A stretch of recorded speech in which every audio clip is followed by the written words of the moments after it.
Since time immemorial, the Himalayas have been known as abode of God. The Vedas, Ramayana, Mahabharata, Puranas, and Shastras, not to mention later literary works and inscriptions, were composed and written here. Not only speak about the glory of Himalayas, but also mention the cultural geography of the region, the inhabitants, and their age-old socio-economic and cultural traditions. The Himalaya mainly consists of three mountainous ranges extending from west to east, that is the outer Himalaya, the middle Himalaya, and the great Himalaya. These mountainous regions, terrains, gives rise to three main river systems, that is the Indus, the Ganges, and the Brahmaputra. All rises near Holy Kailash and Mansarovar, bringing fertility and prosperity to the entire nation.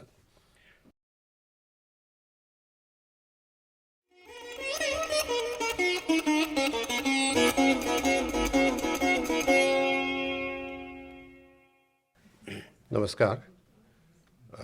I would like to, Mr. Chairman and ladies and gentlemen, first I would like to greet you all with a Himalayan proverb which says, mountains brings clouds, cloud brings rain, and rain brings prosperity. Because even after rains, you are beginning your these things. And secondly, I express my gratitude to Draupadi Trust for giving me this opportunity to speak on Himalayas. And since this is organized by the Draupadi Trust, Dream Trust, I think that I will begin my talk from a Draupadi Kund located in Himalayas. That is very 17 kilometers ahead of Dras, between Jojila and Dras.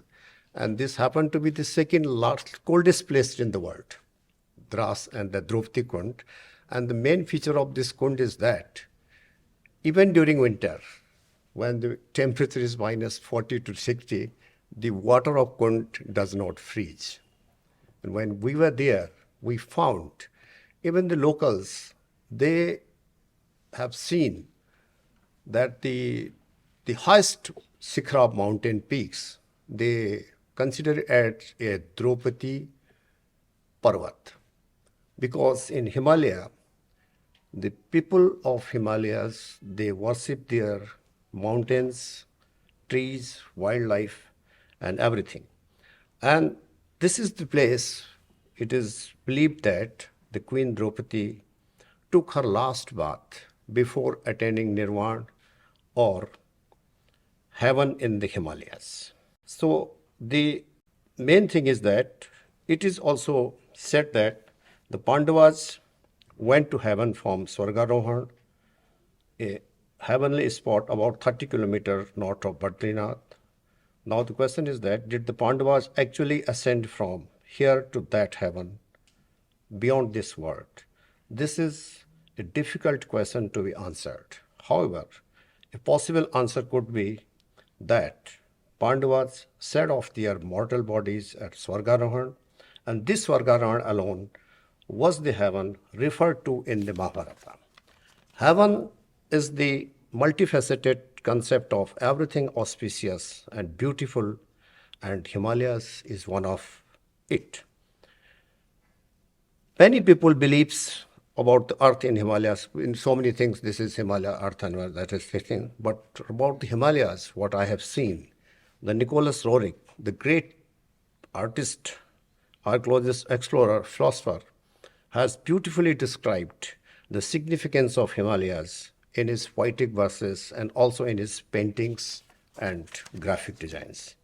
For ages, the Himalayas have been the sources of inspiration to the people of India that had exercised a spill over sages, saints, and yogis and had drawn attention to writers and poets. Adiguru Shankaracharya established the first of his four mathas at Joshimath in Garhwal Himalayas and took Samadhi at Sri Kedarnath. The famous Sikh Guru Gobind Singh made a reference to Hemkund Sahib, locally known as Lokpal, very close to Valley of Flower. The Buddhist saints from Punjab, Kashmir, and yogis from Bikramsala and Nalanda, such as Atisa, Padmasambhav, Guru Naropa, Nilaspa, Trilospa, selected some caves in Ladakh for meditations on their way to Tibet and Central Asia, and later these caves were selected for building of Buddhist monasteries at Lamairu, Alchi, Hemis, Tabo, etc., even on way to Tibet also. So, what Hindus and Buddhists always looked upon the Himalayas for spiritual attainment and established their holy shrines and sacred places such as Brahmakamal in Assam, Pasupatinath in Nepal, Amarnath in Kashmir, Vaishno Devi in Jammu, Jwalaji in Himachal, Badrinath, Kedarnath, Yamunotri, Gangotri in Uttarakhand, and Holy Kailash Mansarovar in western Tibet, although it was ancient time as a part of Uttarakhand. Is it the Valley of Gods, a natural museum of rich flora and fauna, a sacred land of jungles and holy rivers, or the image of ignorance and simplicity? Whatever I have seen and felt about the Himalayas is presented before you, not as a scholar, but just as your friendly guide. The Himalayas are not only a conglomeration of series of snow-capped mountains, lush green valleys, beautiful lakes and rivers, but also a sacred land of wisdom and learning of ancient literature, culture and philosophy. Since time immemorial, the Himalayas have been known as abode of God. The Vedas, Ramayana, Mahabharata, Puranas and Shastras, not to mention later literary works and inscriptions, were composed and written here. Not only speak about the glory of Himalayas, but also mention the cultural geography of the region, the inhabitants and their age-old socio-economic and cultural traditions. The Himalaya mainly consists of three mountain ranges extending from west to east, that is the outer Himalaya, the middle Himalaya, and the great Himalaya. These mountainous terrains gives rise to three main river systems, that is the Indus, the Ganges, and the Brahmaputra. All rises near Holy Kailash and Mansarovar, bringing fertility and prosperity to the entire nation. Thus, the different valleys drained by all above rivers and their tributaries are known as per their geographical locations, because the name is given as per geographical locations like Nubra, Northern Land, the Ladakh, Changthang, Zanskar, even the Laul, Spiti, Kinnor, Nilang, Nitimana, Johar, Dharma, Byas Valley proved quite significant to understand the evidence of early human culture and to locate the center of civilization and route of communication in the region. The configuration of the region is best understood by considering the courses and direction of the rivers. They also determine not only the areas where people may live, but also would communication, types of animals domesticated, types, and many other aspects of the life. One finds thousands of Harappan settlements right from the sources of Indus River in the Himalayas up to the Arabian Sea, right from Punjab, Haryana, Gujarat, and so and so. Even the great Indian epic Mahabharata gives account of ancient roadways in the Himalayas. It refers to Uttarpat, the northern route which linked the territories of Kiratas. Kir means high mountains, Ta means people. The Kambojas, the Yavana countries. Uttarpat, a precursor of Silk Route or Musk Route, originate in Afghanistan and terminate in the Sonargaon in Bangladesh and travels all through Punjab, Haryana, even the Indraprasth, Sangam, Bihar, and up to these things. And many of the high intensity of monuments are located on this route, and even the outstanding sculptures adorn this route, right from the Gandhar sculptures, Mathura sculptures, Sarnath sculptures, Sena sculptures of Bengal, terracotta art of Bengal, Raj Tamluk, and up to that place. Even during my field work in Ladakh, I discovered some stone tools in sites like Hunderdok, Phangdok, also in Tirsa Lake. And here what I found that the place names has helped me to find these things. Like Hundar, you say Hundar. But when I have consulted the Tibetan dictionary, I found that Ladakhi dictionary, Hundar, the actual mean is Swangtar, the name. Swangtar means the emergence of early man. So when we started exploring, we found the earliest stone tools at Swangtar. These are the dogs. And then also in Tirsa, because that is the salt lake near that, we also found even in the Gayak. And Gayak was also mentioned by the Birbal Sahni in 1936 when he explored that area. he has given some hint that in future, if you select some things, you may find that. And when the dating was done, we found all these things. Even in Jammu area also, we found very parallel to this Borjhom site, that is Bathera. And Bathera means, when we starting the local language, Bathera means the workshop of stone implements. So we found a lot of Neolithic tools. And now it is known as the Malpur. Even in Kargil also, so many tools were found. And Kargil is also a correct form of Kharkil. Khar means palace, Kil means center. This is the center of three palaces, Karche Khar, Sod Valley, and also Budh Kharbu. And then these are the place names. I do not want to go for all these things. And what I found, that Himalayan borderland area is remarkable for the convergence of several routes connecting India with Tibet, Central Asia via Ladakh.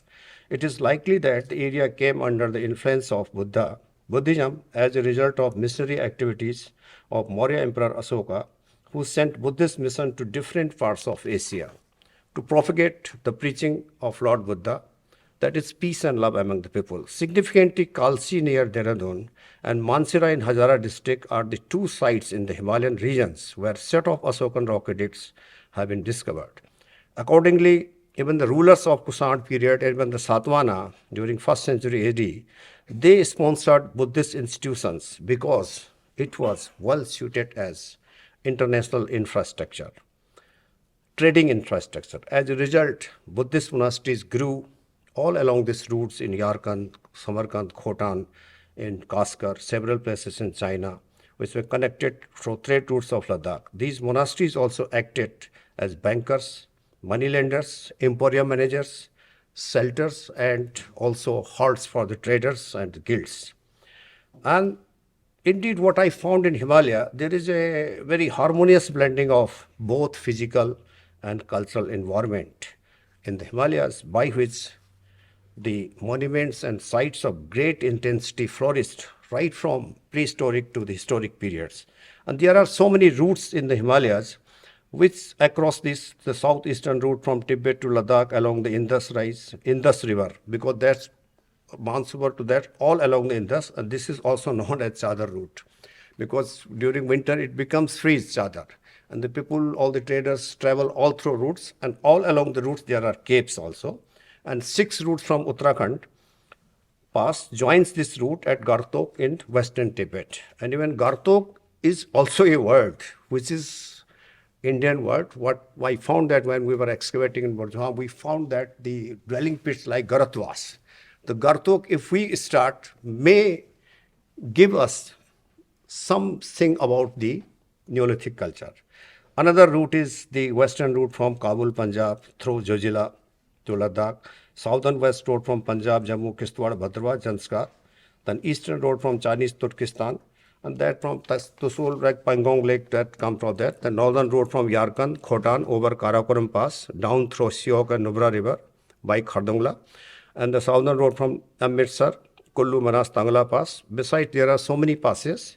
And what is the main thing is that on these routes and passes, the habitations are distributed from Nubra to Dholi Valley. These settlements are located on the mouths of the passes and routes of Tibet. Ancient literary texts mention the names of so many tribal groups like Kiratas, Kinnars, Gandharvas, Nagas, Bhotas, before the arrival of pastoral folk, that is the Aryans, because there in so many inscriptions that is known as Arhadas and Kirhadas, and the descendant of whom are now known as Khasas, even Dardas and Dokhpas. In the Ladakh also, in Kargil area, the Batalik area, they claim that the descendant of pure Aryans. There is a 3 place, Gurkun, Dahanu. And they also claim that they have migrated from the Mohenjo-daro after that, this calamity when this found. Then the inhabitant of Niti, Mana, Untadhura and Lahol are called Tolcha, Marcha, Johari, Gadikas and Pasupas. And Mr. S.P. Arbarial, the historian, has associated these people with Tangana, Partangana, Johas and Gadikas as mentioned in the Mahabharata. The people of Niti and Mana Valley, even the Nilang Valley, are closely connected with the famous Badrinath and Kedarnath and Gangotri, Yamunotri.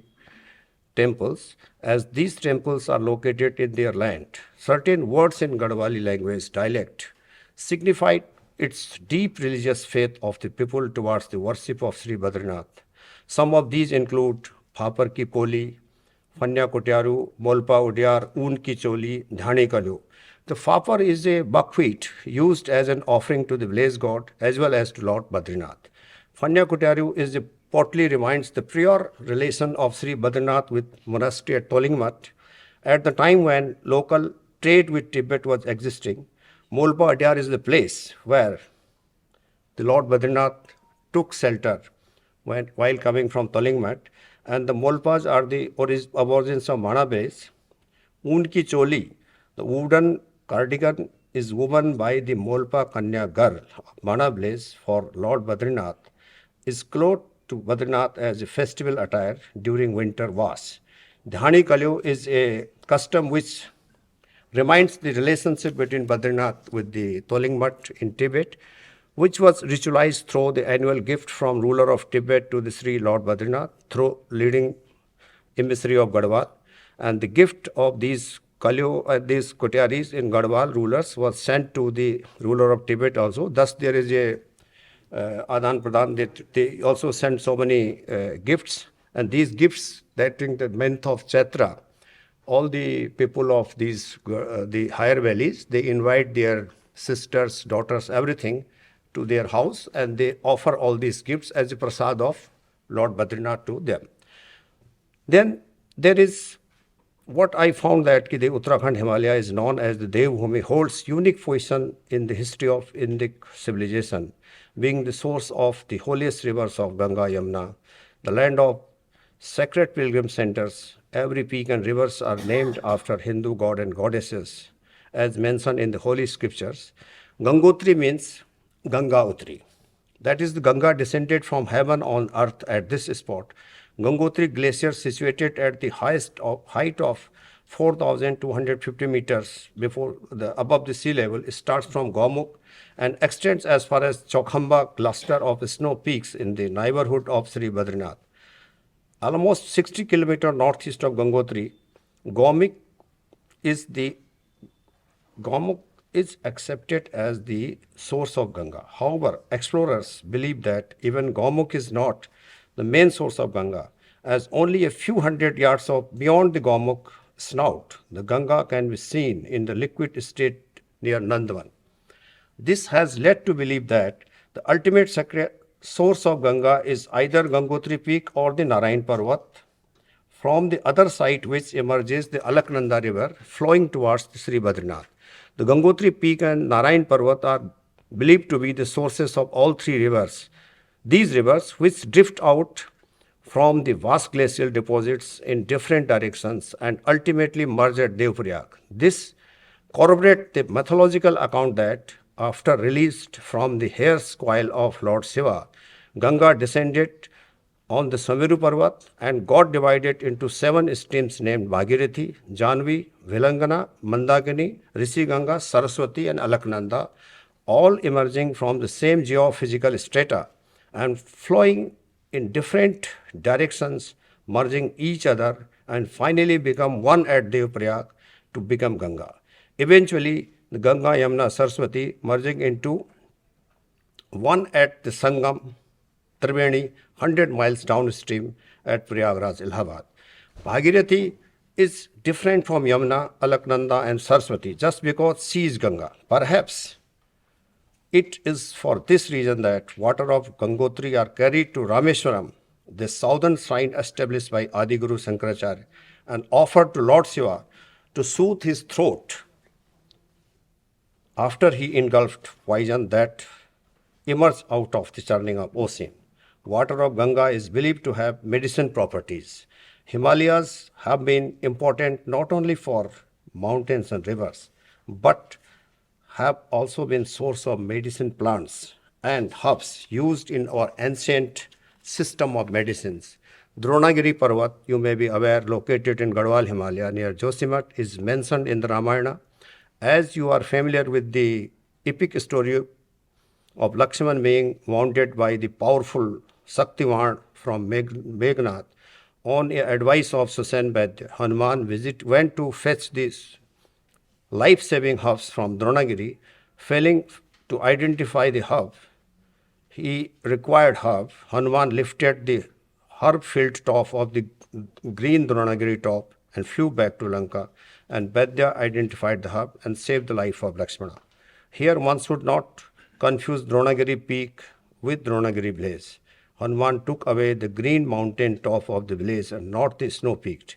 Today, Patanjali Yogpeeth at Hardwar is doing research on herbal science, and it is reported that Yogpeeth has succeeded in finding some herbs which can be as good as life-saving. Josimat is the most important town in Nitimana Valley en route to Sri Badrinath and Holy Mansarovar Kailas. Adiguru Shankaracharya meditated here and attained enlightenment in a cave here. In this cave, he wrote his famous Shankara Bhashya. At the top of cave is the Kalpa Vriksha, a mulberry tree that is said to be 2,400 years old. There are many temples at Josimat. The most important and sacred one is Narsingha Temple, Vasudev Temple, and Navdurga Temple. According to Rajat Rangani, King Laltaditya, ruler of Kashmir, established the temple of Narsingha Bhagwan during his Digvijay Yatra. At Sri Badrinath Lord, Vishnu is worshipped, and as God Narsingh is the incarnation of Vishnu and Badrinath is worshipped in the Narsingh temple at Josimat during his winter month, when the Badrinath temple is closed, and Josimat thus become the winter seat of Sri Badrinath. Sri Badrinath Dham is situated on the bank of Alaknanda river in the lap of Narayan Parvat and Nilkant. Reference to Badrinath temple have been made in the Vedas, concluding that Sri Badrinath was a popular shrine during Vedic age. The Skanda Puran gives an account how Adiguru Shankaracharya re-enshrined the idol of Lord Badri Vishal in the 8th century AD, because Badri Vishal has also become a word of two, because Badri and Buddha. Buddha is also known as incarnation of Vishnu, so it is also worshipped as Badri Vishal. Even there are so many places, and even about north of Badrinath, Mana is the last Indian place. Mana is known as Mani Bhadra Ashram or Mani Bhadrapuram. It is said that Ved Vyas dictated his famous epic Mahabharata to his learned secretary Ganesha in one of the caves now known as Vyas Gufa. There are other caves known as Ganesh Gufa, Bhim Gufa, and Muchund Kund Gufa, and even there are the Molva Odiyas. At the confluence of rivers of Saraswati and Alaknanda is known as Keshav. The Saraswati river emerges from the glacier about 3 kilometers of Mana Blaze. Saraswati is the goddess of learning, and it was with the blessing of Saraswati that Ved Vyas could compose the Mahabharata at Mana. The Puranic Saraswati has been referred to in many Hindu scripture. The sea flow down to the Mana Blaze and after touching Vyas Gufa, get lost into Alaknanda at Keshav. From Keshav to Prayagraj, Allahabad, Saraswati flow incognito. That is why it is said that Ganga, Yamuna and Saraswati meet at Prayagraj, Triveni Sangam, with Saraswati remaining invisible. Bhimpul, there are so many other places also, Alkapudi, Glacier, Satopan, so many things, even that. Then I will come to the famous Kedarnath temple, which is situated in the Mandakini Valley. And 3 snow-covered massive peaks, the Kedar Khand Peak, Bharta Khunta Peak and Khurcha Khunta Peak, form the backdrop of these temples. And 5 kunds, the Retas Kund, Hans Kund, Udak Kund, Amrit Kund and Ishan Kund are known for their religious significance at Kedarnath. Scientific study of this temple says that right selection of stone used for building of temple as well as design of structure are the reason why this temple may be able to stand on its own through the passage of time, despite natural calamities. The builders not only kept in mind the alpine landscape. I think we should wind up now. Okay, but also the formation of glaciers. So then I will start after Kedarnath. You can say that why the construction of temple. You can go all the Nanda Devi temple also. Another pride of place of Uttarakhand is the Nanda Devi National Park in Milam, and that is also that was the trekking route also, these things. And finally I would these things slightly the Chota Kailash is also there. So what I will conclude from there that among the mountains, I am the Himalayas, said Lord Krishna in the famous Mahabharata. It is obviously in accordance with the pride and privilege of this concept, the inhabitants of the regions still worship their hills, spurs, mountains, rivers, and trees as local god and goddesses. Nature is their religion. Besides, they are renowned for their sincerity to protect and preserve their nature and environment. Nanda Devi is worshipped in every village. It is perhaps a coincidence that under the shadow of Nanda Devi, a woman named Gora Devi of Rini village of Rishi Ganga raised her voice against the exploitation of forest around her village, the symbolic embracing of trees, Chipko Andolan, that is to protect their trees from the acts of forest mafias, and took the revolt known as famous Chipko Andolan with the determination to save their forest and trees against the deforestations. And now I will concluding that it is also deeply dismaying to notice that the untreated sewer falling into the Mandakini, Alaknanda and Gangotri rivers at that too at the very point which is considered sacred and visited about by all pilgrims, the Ganga Action Plan would not have any meaning if the tributaries of these holy rivers are being allowed to be polluted at the very source at the important sacred spots. There are large number of towns en route to Haridwar to Kedarnath, Badrinath, Holy Kailash Manso, include this case, Devprayag, all these things. So these towns are also significant from the point of view of culture, tourism, and historic and environmental pattern. But over the years, they have been wounded badly by haphazard constructions, non-availability of proper civic sense and parking spaces, provision for scientific sewer system of these towns have to be provided on top priority. As regard to the construction building en route to particularly in and around these holy dhams, it is recommended that the Uttarakhand government should lay down principles to follow the local architecture and material, and the illegal construction enforcement to be removed. Efforts should be to nurse the gift of nature's beauty and make clean, green, healthy and self Himalayas. At present, even the Uttarakhand is being projected as a summer destination only for pilgrims and tourists. This is a wrong approach. Government may project it for the entire year by opening all the Chardham Yatras to propagate that during winter there is clear sky in the region and tourists and pilgrims would enjoy the hills, particularly temple, waterfalls, water routes, green valleys, walkways, snow-capped mountains, festivals, fairs, and local hospitality. Finally, what I will suggest that the cultural and natural sites in Panch Kedar and Panch Badri, sacred landscape, may be inscribed in the World Heritage List, and hope this Draupadi Trust, this talk, will in future would like to organize some workshops on above themes. Thanks.